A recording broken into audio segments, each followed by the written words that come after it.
HR issues can kill you. One complaint against your company can turn your world upside down. And you spend way too much time dealing with HR when you should be spending your time on making a profit. You should talk to Bambi. With Bambi, get access to your own dedicated US-based HR manager starting at just $99 per month. They get to know you and your business while providing HR expertise and the personal touch you need and want. They're available by phone, email, and real-time chat, so onboarding and terminations run smoothly. Team members reach peak performance, and your business stays compliant with changing HR regulations. And with Bambi's HR Autopilot, you'll automate important HR practices like setting policies, training, and feedback. HR managers can easily cost $80,000 a year, but Bambi starts at $99 per month. Schedule your free conversation today to see how much Bambi can take off your plate. Go to Bambi.com right now and type in Accelerate under podcast when you sign up. It'll really help the show. Spelled BAM, BEE.com. Bambi.com. Type in Accelerate. Me, but also you. The Pharaoh fast forwards his favorite foreign film, Powder Donut. Okay, what's my line? The only line I see here on the script is get options based on your budget with the Name Your Price tool from Progressive. Oh man, that's a tongue twister, huh? I'm sorry, I'm gonna need a few more minutes. Bulbous Walrus, the Bulbous Walrus. The Name Your Price tool, only from Progressive. The owl ran afoul of the comatose coxswain. Progressive Casualty Insurance Company and affiliates. Price and coverage match limited by state law.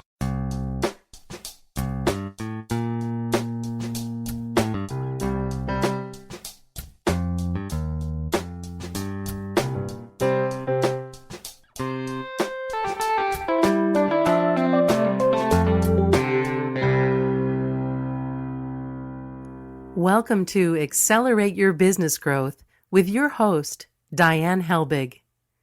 Diane is a leading small business development and leadership coach, author, and speaker who is passionate about sharing valuable ideas, tips, and techniques with business professionals worldwide. Diane brings you the world's experts and gurus in all things business, whether it's sales, structure, social media, planning, or plateauing.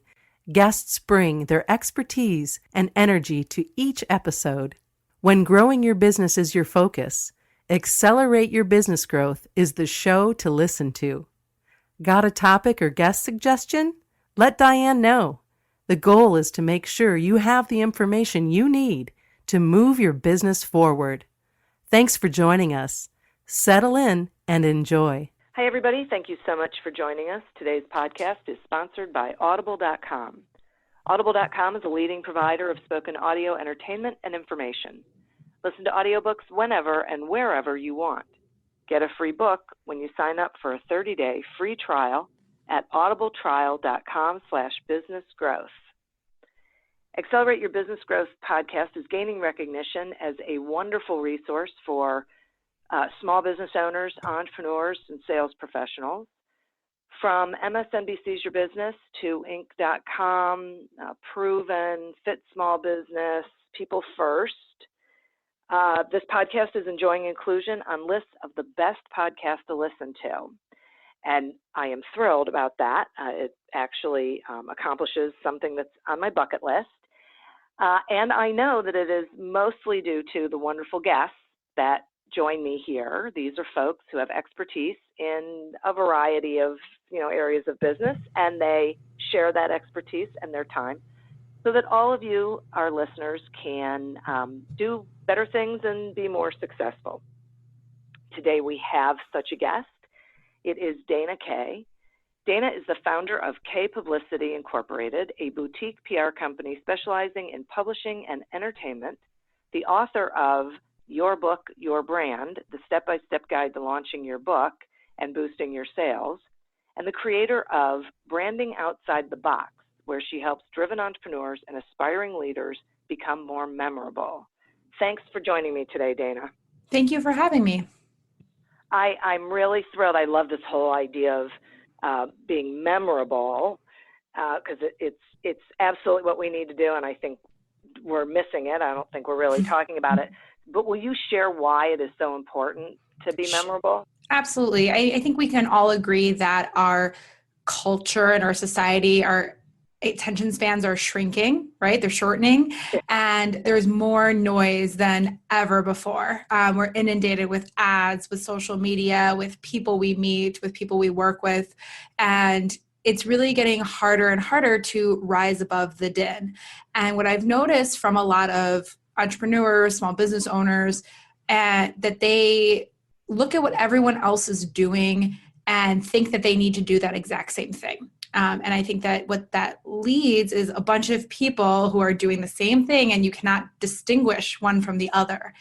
And instead, I help individuals hone in on what really makes them unique, kind of like what's their superpower, and identify their brand values, what they're really passionate about, and take that to create a tagline or elevator pitch, whatever you want to call it, so that they can easily convey what they are all about in a very short amount of time. Because as I said, our attention spans are very, very short. You don't have, more than maybe 30 seconds to get your message across. So that's really what I'm passionate about, is if you dive into what makes someone really unique, what their values are, what they're passionate about, this extends beyond their job description or their role that they play or exactly what they do. You'll make a more lasting and more meaningful impression.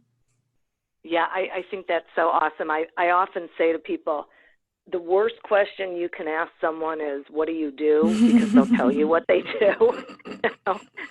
Who cares? Right? It's more about, who are you?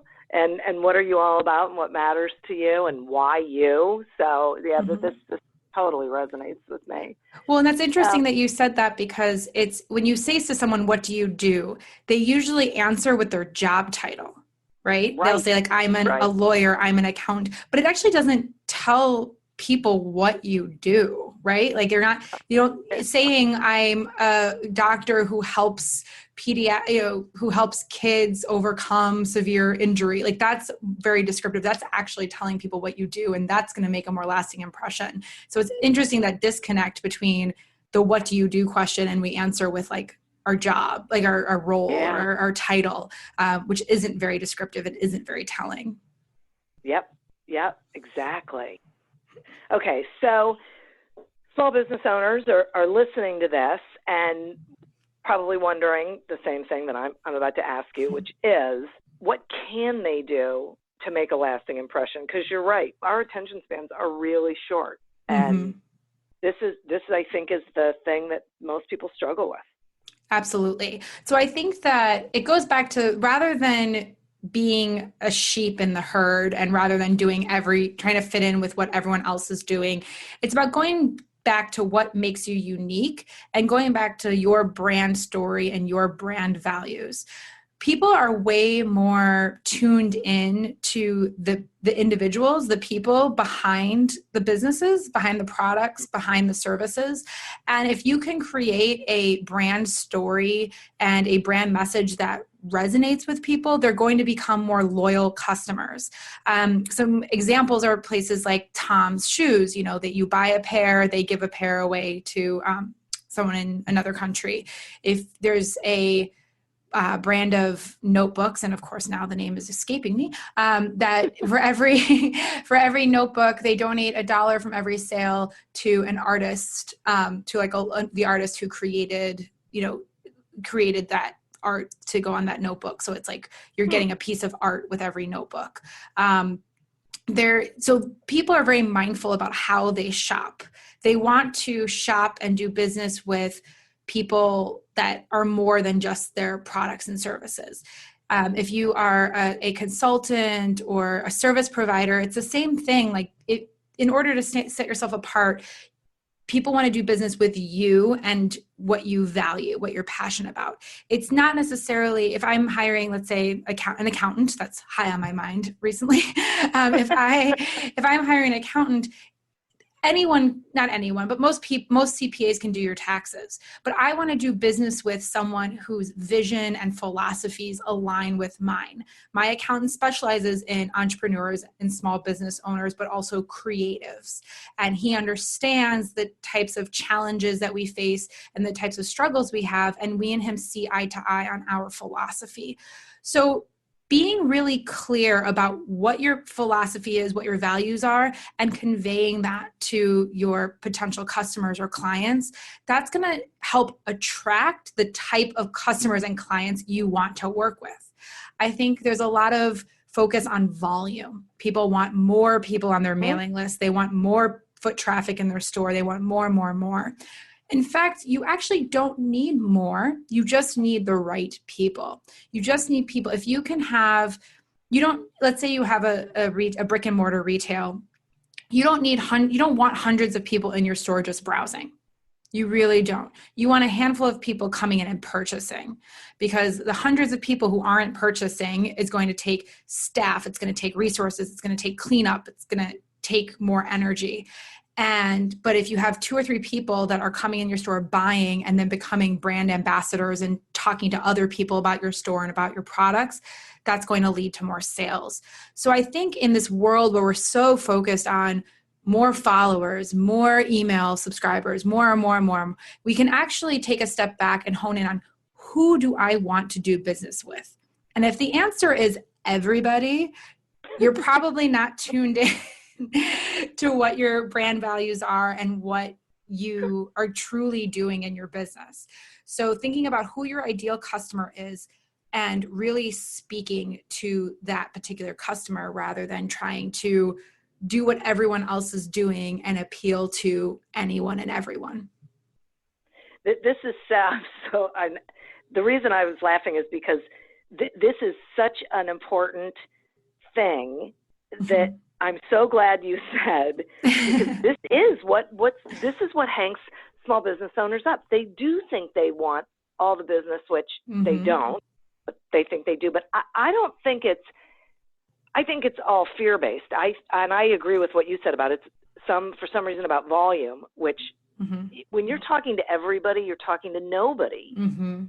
Right, because no one can grab that message. Absolutely. And I think that it is fear-based, and I think we have such a comparison. We fall into the comparison trap so easily. Like if I, my primary company is a PR company. If I pass on a project and I see someone else gets it, I'll be like, oh, did I not see something? Should I have taken that project? What was I doing? What was I thinking? But no, it didn't align with my values, and someone else could do a better job if it aligns with theirs. And if you look at least in service-based industries in particular, where every client that comes in, every client you sign is going to require a certain amount of manpower, a certain amount of overhead, a certain amount of energy. And so if you're filling your roster with what I call no clients, like clients you probably should not have taken on, they're going to suck up more energy, more time, more resources, and they're in the end probably not going to be profitable. Whereas if you focused on attracting the ideal clients that you want to work with, that have the budget, that align with your values, that are going to bring in more clients like them, you'll be able to grow your business exponentially and more meaningfully. But I do think it's fear-based. I think that we have a comparison issue with social media. Everything is so transparent. I can see what everyone is doing all the time, and you're constantly second guessing yourself. But everyone has their different philosophy. My philosophy has always been about meaningful connections. I despise small talk. Much of social media I find very frustrating and annoying because it's not real, it's not authentic. And so when you go back and view social media as a way to make a meaningful connection with people, maybe by reading their content and responding to their content, by amplifying their message and sharing it to your platforms and making more meaningful connections, it doesn't feel so empty and void and noisy. I believe me, you are singing from the same hymnal, and I'm so glad. And for all of you listeners out there, see, I'm not the only one who believes this. You are not. You should be listening to Dana.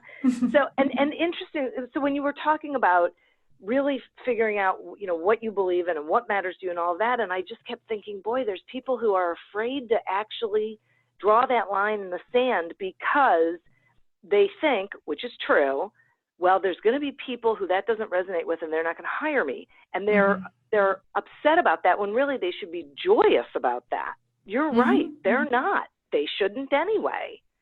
You should be glad that you can make that really clear to people that you're not the right resource for them. Exactly. And even better, if you can refer to someone who is the right resource, then you not only build the relationship and spread goodwill, but when the other person has someone that's not their cup of tea, but maybe yours, they'll send it back your way. I know that again, publicists can be competitive in nature, but ultimately we all want to work with people that we want to work with. And if I have someone, I've referred people, I have a pool of referrals that if I have someone that's not a good fit for me, I'll send to 2 or 3 other people. I get referrals from them. We all help each other out, and we all work really hard to build our list with people that we really want to work with.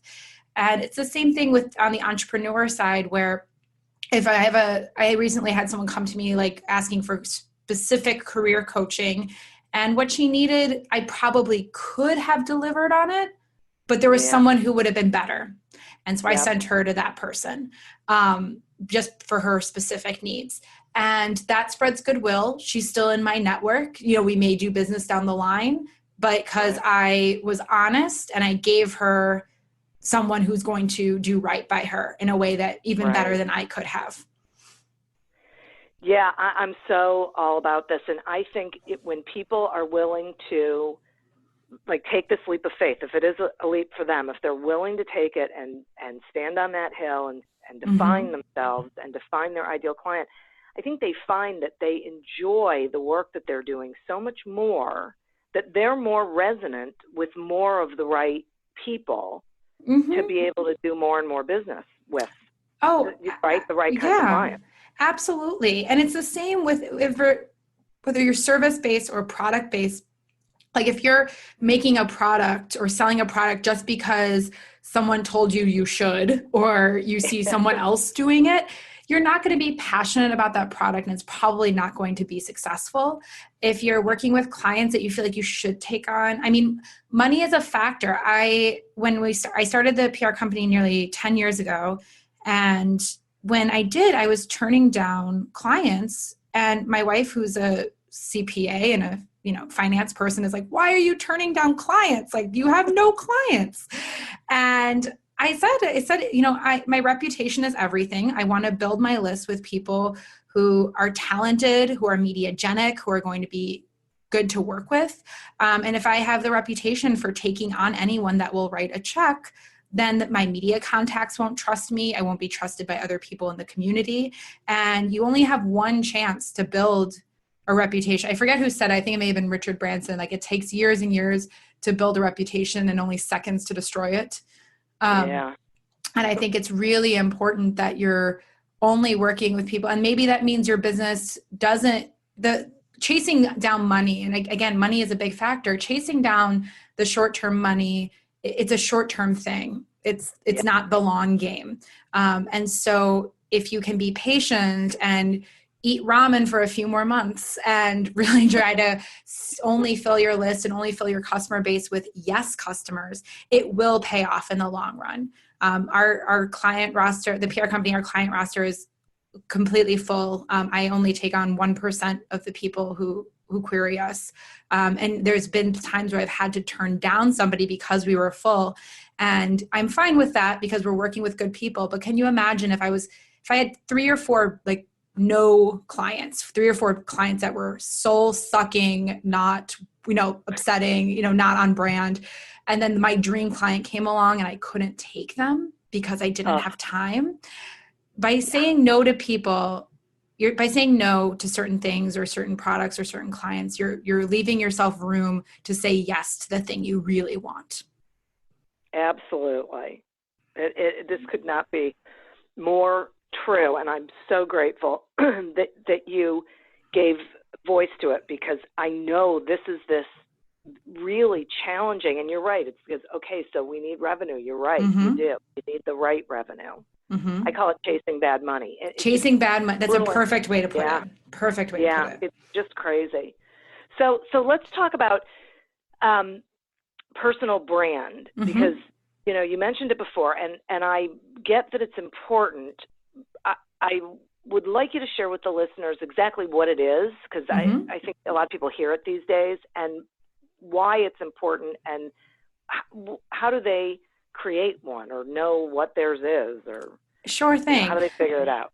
So I think a lot of people hear branding and they think of like logos and color schemes and messaging and all that. And it's a personal brand is a little bit different.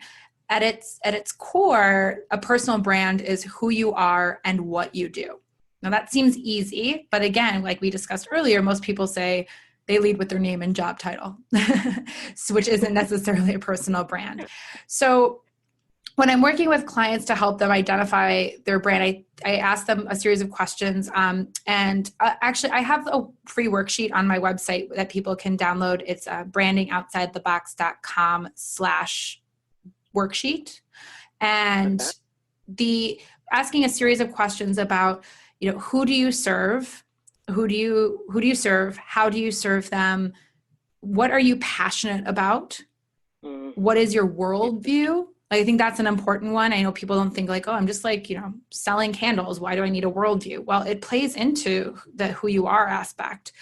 And so asking yourself a series of questions that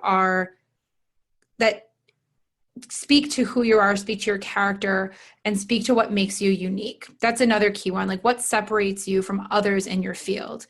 And I encourage your listeners and anyone we've worked with to journal on these things. So, take out a notepad. I prefer notepads. On journal, like, again, what do you do? How do you do it? Who do you serve? Who's your ideal client? What's your outlook, your worldview? What are you really passionate about? What separates you from others in your field? And journaling on that for a bit. And from there, you can start to identify maybe some patterns or highlight some things that, wow, like I didn't realize that really resonates. And then you can start to craft. I encourage everyone to craft three things. One is your elevator pitch or your tagline. That's a 1, maybe 2 line pitch about who you are and what you do. So you read mine when we started is I help driven entrepreneurs and aspiring leaders become more memorable and make more meaningful connections. If I had said I'm a business coach or a career consultant or something, then that's not descriptive. Yeah. So that's really what I do. And that elevator pitch took a long time to craft. I had been talking about personal brands, but like you said, not everyone knows what a personal brand is. Yeah. So then I framed it about being more memorable, because that's really what a personal brand is. It's about creating a lasting impression and becoming more memorable. So then I recrafted it and reframed it. Once you have your elevator pitch, then I encourage everyone to take 3 to 5 sentences, maybe a paragraph or 2, to create a brand summary. Now, this would be what goes on your website, maybe what goes on some of your promotional materials. It just expands on what you're all about. So it has a little bit more room. It can also be like the follow-up to a question of, hi, what do? You give them the elevator pitch. That's interesting. Expand on that. Then you start into the brand summary. And so your brand summary is what the copy you put on your website, on your about page, any promotional materials, pamphlets, guides, things like that. From there, I also encourage every small business owner to create a mission statement.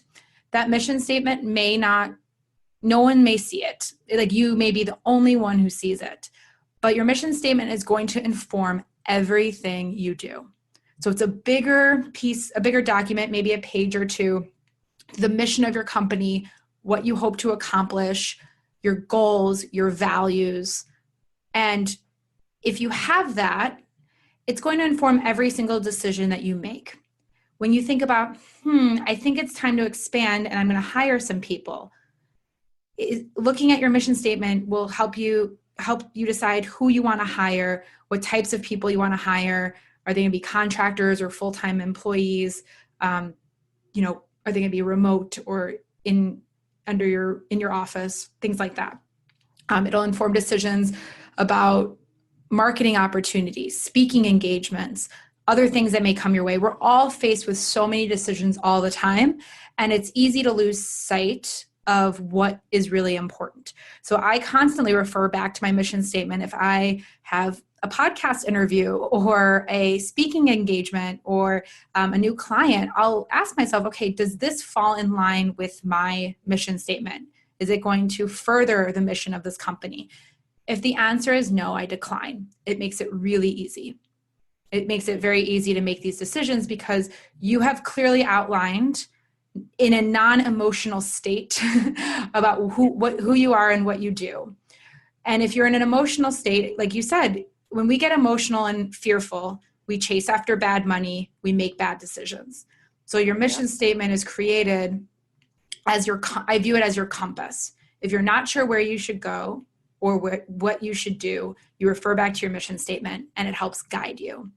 So that's the personal brand aspect, is that if someone meets you or someone says, well, you're not in the room, what does that person do? Or that person does this, that they're going to know exactly what you're all about and they can convey your message really easily. And they'll know what sets you apart from the other people in your field. So I think all of that is fabulous. I find that where people get tripped up is on what makes them different from everyone else in their field. Yes, so, I agree. Right? Okay. So, and they end up saying things like, we have really great customer service. Like, yeah. Okay. You and everybody else. Next, right? So how do they, I don't know, is there a reason why people have a hard time differentiating themselves? Is it? We're our worst judges of our own character. Yeah. That's what it is. And we're so in the weeds on our business that it's easy to lose sight. As small business owners, we're operating in a bubble oftentimes. I know I'm sure many of your listeners are solopreneurs where it's their only business. Or they're the managers and they have employees, but like it's lonely at the top, right? So it's hard we don't have that feedback. We don't have that collaboration. So I would say to any small business owner, if you can clue in with your chamber of commerce, with a Facebook group, with other entrepreneurs, a mastermind group, something where you can collaborate and get feedback, that is so valuable because we are the worst judges of our own stuff. I can critique anyone's like brand messaging. I can easily identify what makes them unique.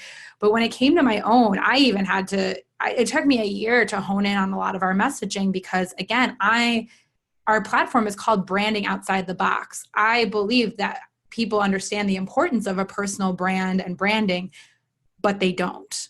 And so I had to tweak my copy and make it more of an educational element to educate people on what a personal brand is, why they should care, and then go into how they can create it for themselves.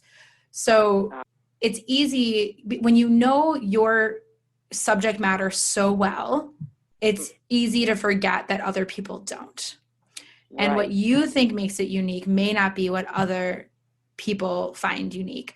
So if you have a business group or you have a networking group that you can get this feedback from, that's ideal.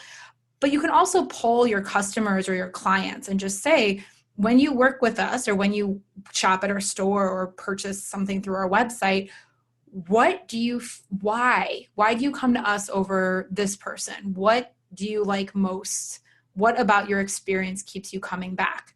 And and if you see patterns, if people start saying over and over, I like your brand message, or your products are really high in quality, and they're a little bit more unique than some of the other things on the market, or I like your emails and you always suggest really great things, and encourage me to buy. Whatever it is, they may be like, oh, I didn't think that email marketing even mattered. Or, oh, I didn't even think about the quality of our products over other people. I thought it was all about the Facebook ads and Google AdWords and whatnot. So I think if you poll your customers, they're going to be very quick to tell you what's working and what's not.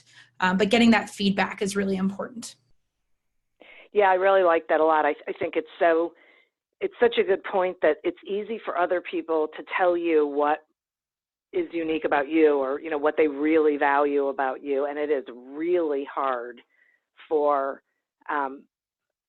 the rest of us to do it for ourselves. That I totally get. So I think that's a great thing. Just go out and talk to the people who know you, whether they're your clients or your networking, your referral partners, people who've been in business with you. Yeah, because they'll definitely tell you.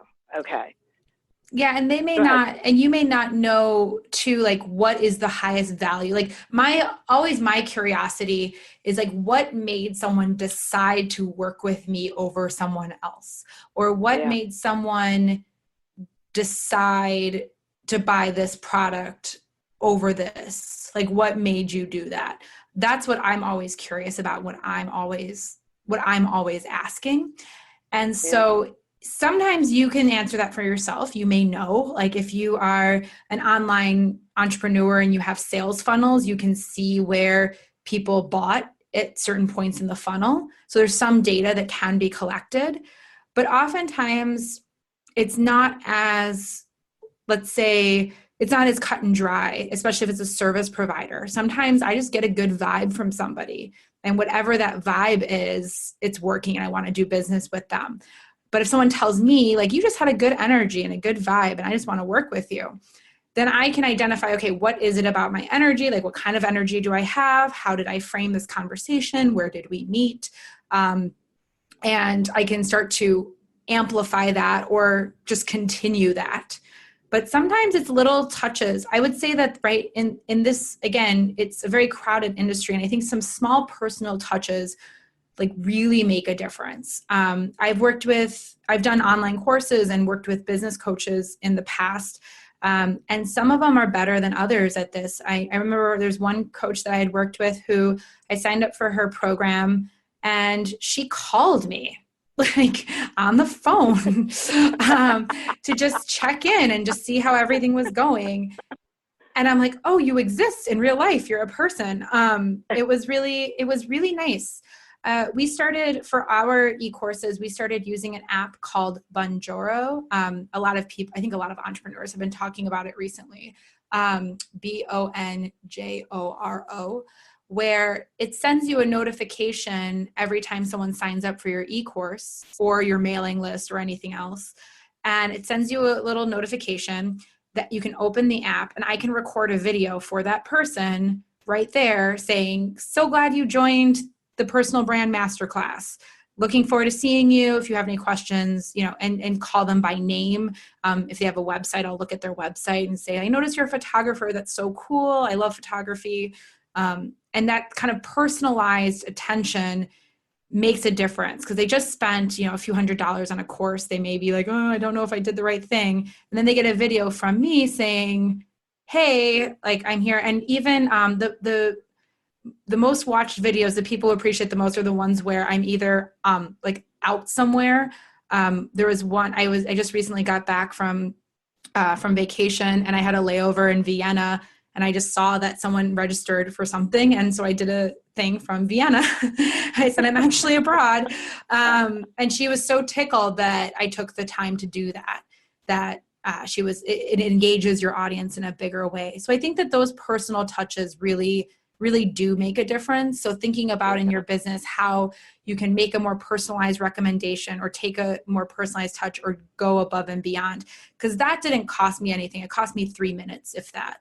Right. I know a lot of people are like, oh, I'll give a free gift or a free something or a free call or whatever. But the truth is like, it doesn't have to be something of high value. It can just be like a little touch point that makes people feel like, okay, you care, you're there, you're a person, you're not a bot or a, you know, a bot or a website or an app. You're actually a person.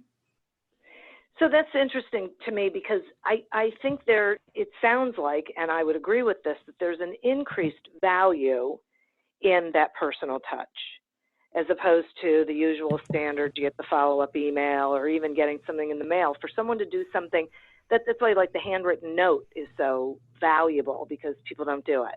They Absolutely. take the easy way. They shoot off a quick email instead of really taking the time. So that is, if someone values that, which they should, but if they value that, then making that a part of their process can really have a big impact on the people who have a value in that sort of 100%.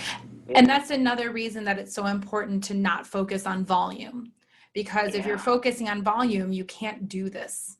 Like I don't send a little video to anyone who signs up for our newsletter, because then I'd be sending like 10 a day. And but I can, even if 50 people sign up for our e-course during a launch, like I can sit down and do 50 really quick videos. I mean, they just did business with me. Why wouldn't I do that? Right. And so I think that it goes back to that the volume is problematic. Having too many clients and having too many customers is problematic. Like at the very least, it means you're paying for more newsletter subscribers that aren't doing business with you, or you're paying to have a bigger website server because you're getting a lot of, traffic and action, but no sales. Volume isn't what you necessarily want. We've had our mailing list is fairly small, but we've had really successful launches with certain lists that are under 1,000 people. And it's because we cultivate those relationships. We send high value content. We make sure that if people haven't opened our email in a year, we'll contact them and say, do you still want to hear from us? If they don't respond, then we take them off the list. And I think that if we really focus on cultivating that customer experience, we'll have a higher rate of return. This led me to one other thing I want to mention, that everyone knows the adage that it's way more expensive to sign a new client than it is to re-up an existing one, right? Like everyone knows that. And so, but we forget it. We think we're so focused on new leads. That's what's so funny to me. Like we're so focused on new leads and new customers and new. But what if you could just create things for the customers you have? Like what if you can really find out what makes them tick and what they need? Like this year, we have a personal brand masterclass, and this year I created a workbook, like a print workbook. People wanted stuff in the mail. People wanted like something they can hold on to. I had written this one book. I thought that would be my last one, but a few people had mentioned like, these PDFs that you send are really good, but I'd really love to go to a coffee shop and sit with this and write in things. And so I made that. And instead of focusing on more people to maybe sign up for our e-courses, now I have this product that if they can't afford our e-course, they can get the book, which is at a much lower price point. So now I'm serving a new audience, or serving my audience I currently have. So I think that if we focus a lot on, we have this audience, what else, not necessarily what else can I sell them, but how else can I serve them? And in those ways, it becomes, again, a lot more human. You're responding to their needs. You're cultivating those relationships. But it's also way cheaper, because once they've done business with you, they're more likely to do business with you again if you listen. So rather than chasing down all the new, the leads with the Facebook ads or the Google AdWords or mailers or whatever, which is really not personalized, really focusing on taking your customer base that you have and honing in on how you can serve them better. Yeah, thank you for that. I think that is really, really important. And it's funny. People, it's a weird hunter mentality, right? Oh, great, I have the client. Now I got to go get another one. It's like, okay, wait, that's this person, this company here that likes you, needs you. They already trust you. Mm-hmm. Cultivate those relationships with them. And I loved that you were listening when people were saying, hey, you know, I'd really like X. And I think a lot of people go, okay, yeah, whatever. I mean, seriously, I'm not going to spend the time or the investment in that. But when you do, it creates a whole other product line. Yep. So, right, for those clients, and can open up other markets to whole other, you know, groups of potential clients. Absolutely. And so, yeah, with the personal brand workbook, I gifted it to everyone who's currently in the course, because that's the deal, right? If you're in the course, any upgrades or any new content is yours. And I stuck to that. And I thought that I was just going to create it for them and create it as an add-on for future launches. But then someone in my team was like, well, you could just sell this on the website too. And you could, you know, Ingram, we did it through Ingram, and they distribute to Amazon and Barnes and Noble, and it went everywhere. I'm like, all right, that was super easy. Why not? It's not gonna, I don't think Amazon's gonna move hundreds of thousands of copies, but if they do, great. But it's one more thing, one more revenue stream, one more way for people to find me. But ultimately it's about the current students who are in the program that are now getting this workbook and getting the thing that they wanted. So that to me is really exciting. There's another entrepreneur, I believe her name is Nicole Waters, who talks about the funnel after the funnel. And it's the process after you have made a sale or have signed a client.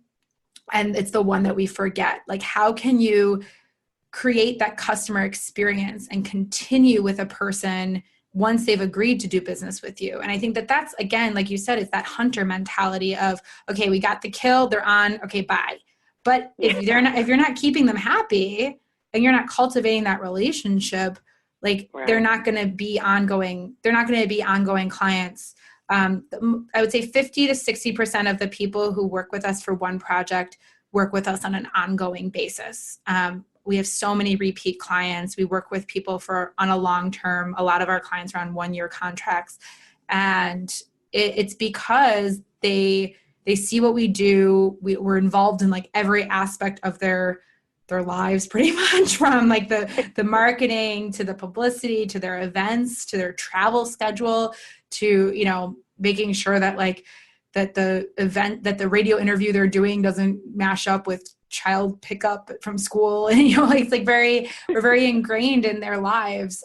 We're their person when they get a bad review in the New York, you know, we had one author who had the New York Times slammed his book, and we talked on the phone with him quite a bit that week about why did this happen, and what do you think we should do, and do you think that they're right, and is this going to affect my contract, you know? And we want to be their person, and that's why, and those are the type of people that work with us.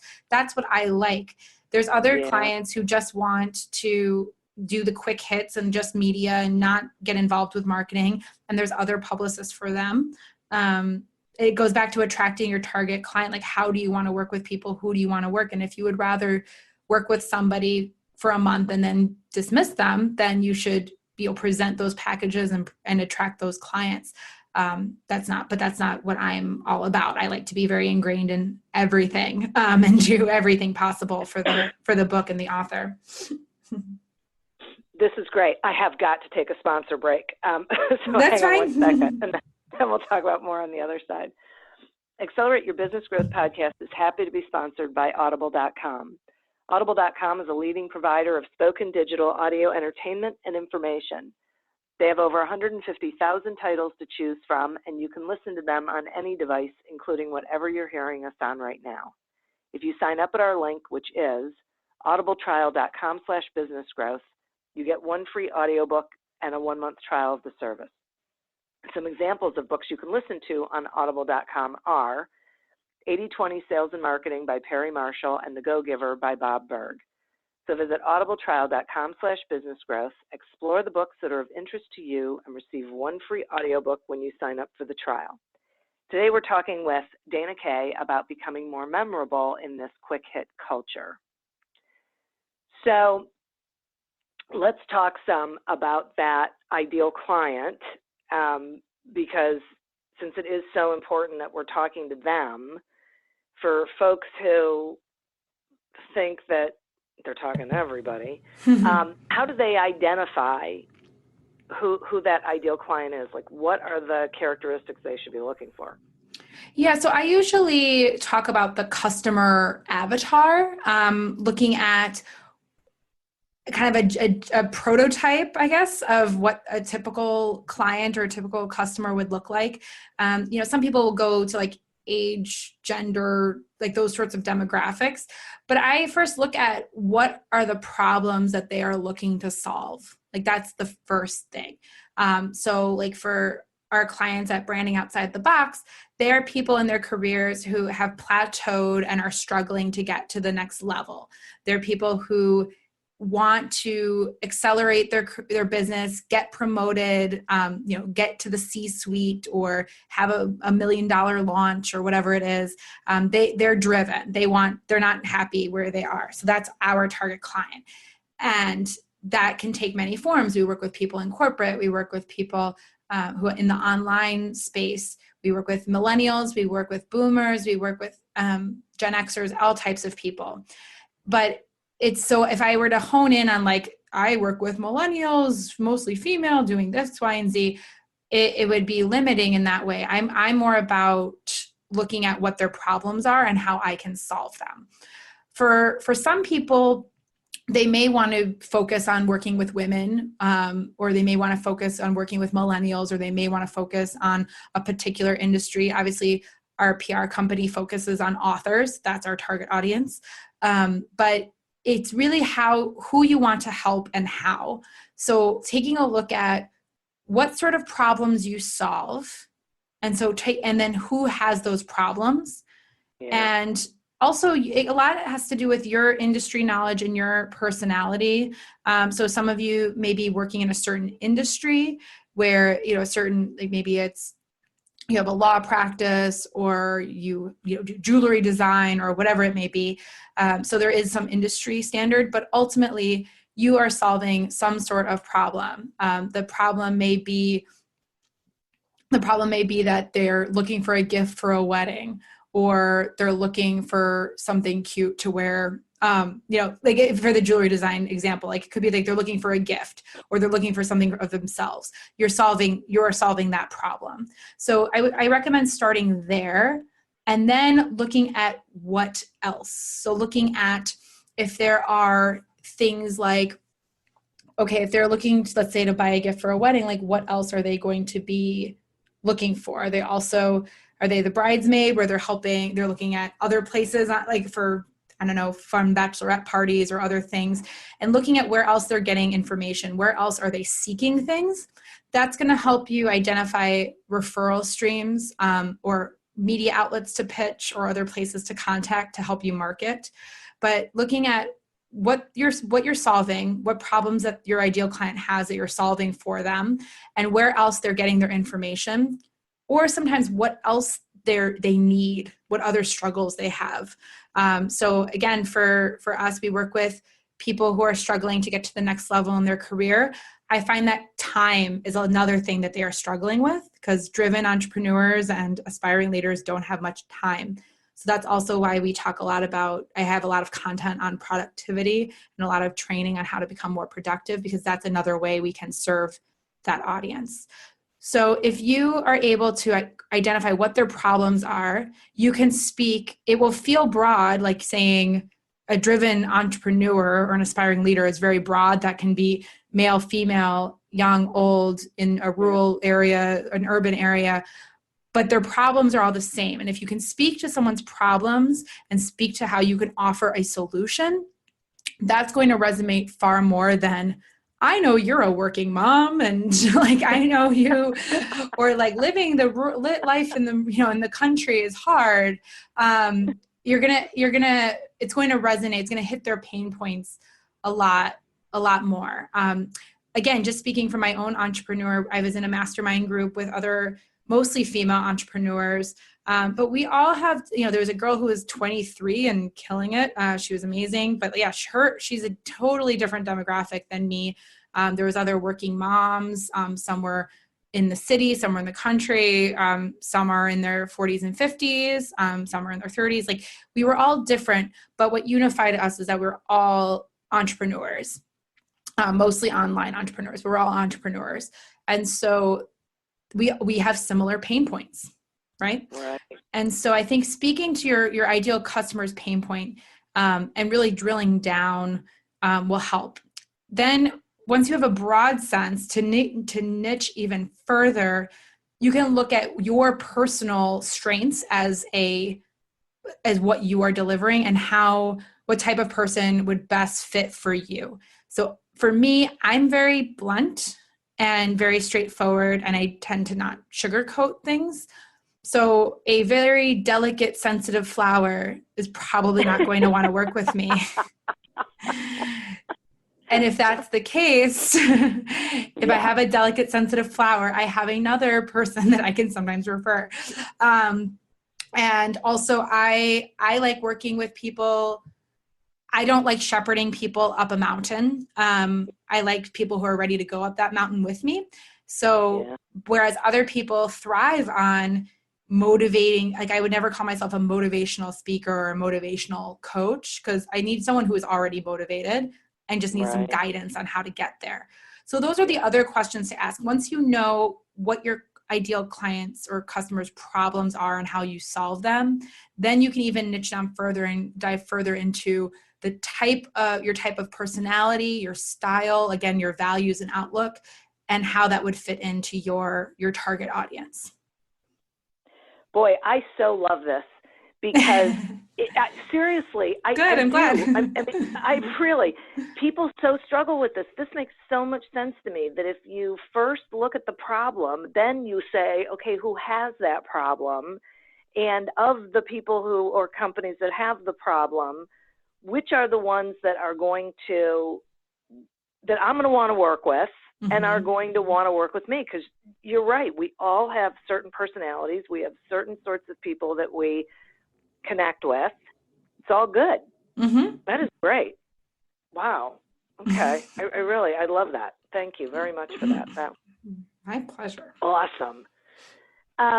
So interestingly, we've been having this conversation, and then all of a sudden this thought comes in my head that sometimes people can be memorable for the wrong reasons.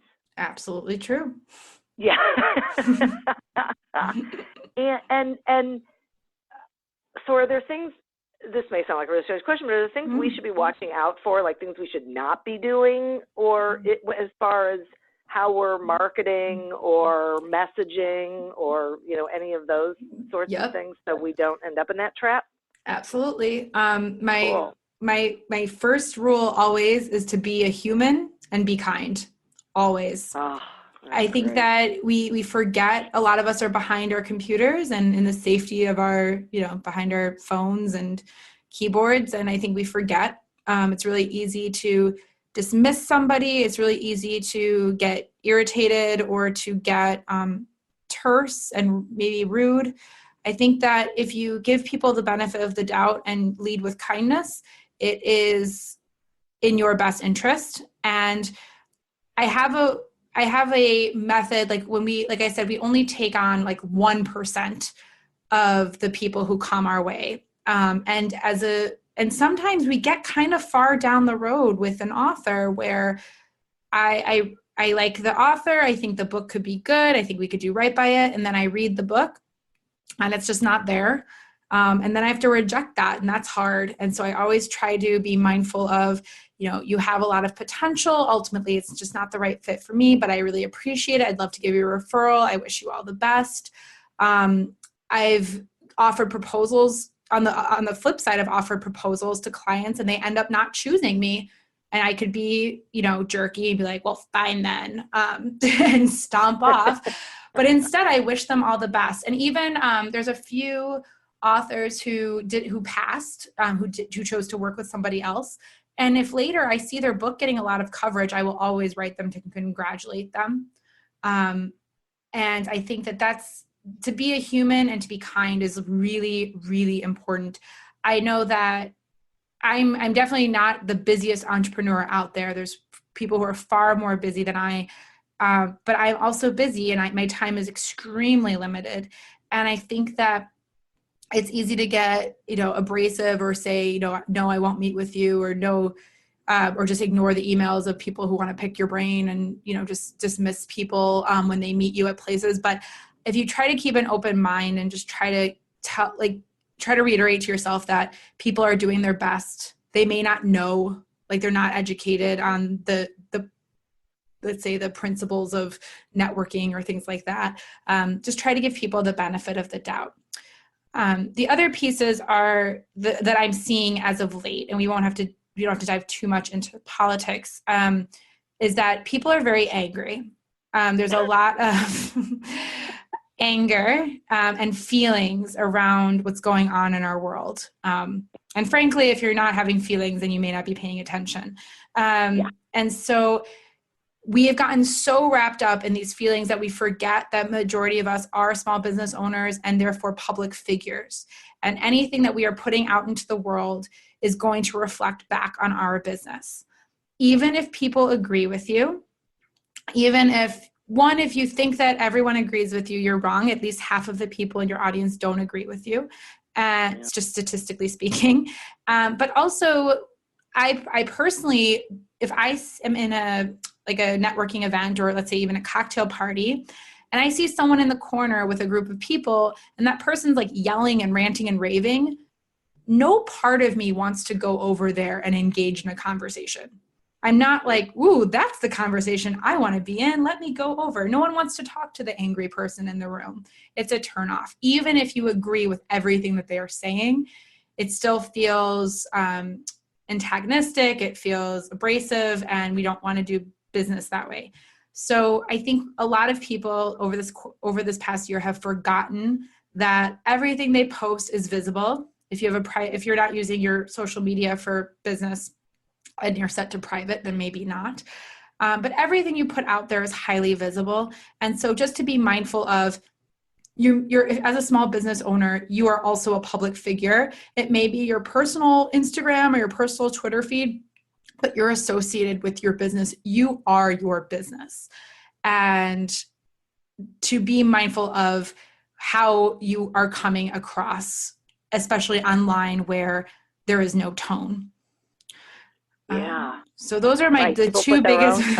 Those are good. Exactly. Yeah. Those are my two big ones, is to be kind and be human, and just be mindful of what you're putting out there and what it's projecting. You may think that you are, speaking to the crowd or making a difference. And occasionally there are messages that need to be shared. It should have some purpose. It should have some strategy. If you are not maybe deleting or editing at least every third tweet, then you're probably not censoring yourself or being selective enough. But just being really mindful about what you're putting out there. There's been so many times where I've seen something in the news cycle or heard something on the street and just want to get out my phone and just be like, can you imagine all of this? But I'm a public figure. My handle, my name is my business. And it's really important to remember that, that you may feel like you're preaching to your choir and your tribe, but statistically there will be half of the people in that tribe who you will be alienating. Right. Yeah, it's so interesting. I used to speak a lot about social media, and everyone is there's so many people who are either afraid of it or they're not sure, whatever. And what I always say to them is make a decision about who you are and be that person all the time. Correct. Because, and remember that you can have private conversations with anybody at any time. But and I've had people say to me, listen, I don't care. This is who I am. And if people don't want to work with me because of my views, then better I find out now. Okay, well, you're making a strategic decision and you will bear the consequences of that decision. Correct. Okay. As long as you're doing it with an awareness of the potential fallout, then okay, it's not something I would suggest. And I always ask what their goal is. I'm a fairly pragmatic person. And so it's what is your goal by writing that op-ed? What are you hoping to accomplish? What are you hoping to accomplish by tweeting? If it's to get your feelings out, then write it in your diary. Like, it's just like, if you want to, if it's just for a personal gratification or a personal affirmation, then save it privately, save it, tell it to your spouse, your friends, your whatever. And the stuff on the internet doesn't go away. Like, and you may feel differently. You may feel differently later. I think if it's something, we've had a number of authors who have come out on the political front with the purpose of elevating something. Like, maybe they're helping a local official get elected and they want to use their platform to get signatures, or there's a petition or something, and there's some purpose to it, then we can talk that through. But in terms of, if it's just for your own, to make you feel better, it's such a shame to ruin your social media presence or your brand to make yourself feel better for 10 seconds. It's also the thing too, is like, if this is a part of your brand, like we've worked with a number of authors who do write about politics and society and culture. And like, this falls in line perfectly with what they are with their brand. But if you've never written about this stuff, you've never commented on the news cycle, and you've never commented on politics or policy, and all of a sudden you start doing it, it's the equivalent of if you opened that can of Coke that you've been drinking every day, and all of a sudden it tasted like Sprite. You would never buy that Coke again because you cannot trust it any longer. You have no idea what's in that bottle. And so if you have to be really mindful and strategic about, people know something about you. Like, people follow you for a certain reason. They follow you for a certain type of content. Like, I post about branding and entrepreneurship and productivity and work-life balance and all that stuff. So if I all of a sudden started taking daily Instagrams of my food, people would be like, well, what's this? Like, it doesn't, this isn't what I signed up for. Unfollow. So you have to think about that as well. Like, people are signing on for what you're delivering. And if you're doing a complete 180 with your content just because you have feelings about what went on in the news cycle that day, you're going to lose followers, and not necessarily because they disagree with you, but because it's not what they signed up for. I don't want political rantings in my feed. It's not something I choose to fill my life with. Other people thrive on that, and that's totally 100% fine. But if I all of a sudden have someone in my feed that's like going on and on, ranting and raving, I will unfollow. There's just certain things. It's like, I have some Facebook friends who, they're very much about, saving dogs, and that's totally fine. I can't see that in my feed. Otherwise I will be driving out to Pounds at all hours of the day to go save some dog from getting killed. Like, I just had to unfollow a bunch of people because they would post, this cute little pit bull who's going to be killed if I don't drive 5 hours to go get him. That's how I feel. And so I had to unfollow them. So I don't see that anymore. It's those types of things. Like, if you give someone something completely different than what they're used to, they're just going to unfollow you, and you don't want to alienate those people. Yep. Makes perfect sense. So, oh my gosh, Dana, I so have loved every minute of this. Me too. I'm Thank you. So grateful.